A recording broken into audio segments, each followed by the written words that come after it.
ሰላምና ጸጋ ይብዛላችሁ የእግዚአብሔር ብሩካን በዓለም ዙሪያ ሆናችሁ ይሄን ድምጽ ለምሰሙ ለእናንተ ዛሬ ሰኞ በውስጤ የሚመላለሰው መልእክት ይዤ ወደ እናንተ መጥቻለሁ። ክብር ሁሉ ለአምላካችን ለእግዚአብሔር ይሁን። ከእግዚአብሔር ቃል አንድ ስፍራ ላንብብና በውስጤ የሚመላለሰውን ሐሳብ ወደ እናንተ ለማድረስ እፈልጋለሁ። መጽሐፍ ሲናገር በመዝሙረ ዳዊት መጽሐፍ ምዕራፍ 46 ከቁጥር 10 እንደዚህ ይላል፣ እረፉ እኔም አምላክ እንደሆነ እወቁ ይላል።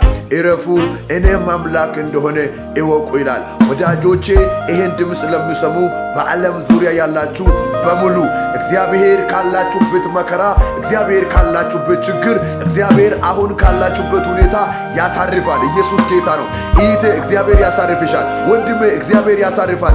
በየትኛው ጭንቀት፣ መከራ፣ ችግር፣ አለመከናወን ውስጥ ያላችሁ እግዚአብሔር አይረዳኝም፣ እግዚአብሔር አያግዘኝም፣ ከዚህ መከራ እግዚአብሔር አያወጣኝም እንደ የምትሉት በእግዚአብሔር ቤት ሆናችሁ የምትጨነቁ የምትንከራተቱ መልእክት አለኝ። እግዚአብሔር ከመከራችሁ ያሳርፋል።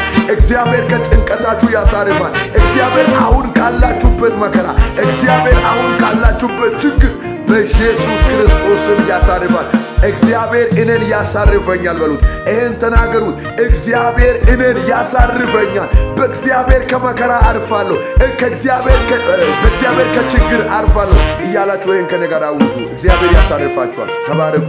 ሼር በማድረግ ኮፒ በማድረግ ለቅዱሳን አድርሱ። ዘመናችሁ ይባረክ። ተባረኩ።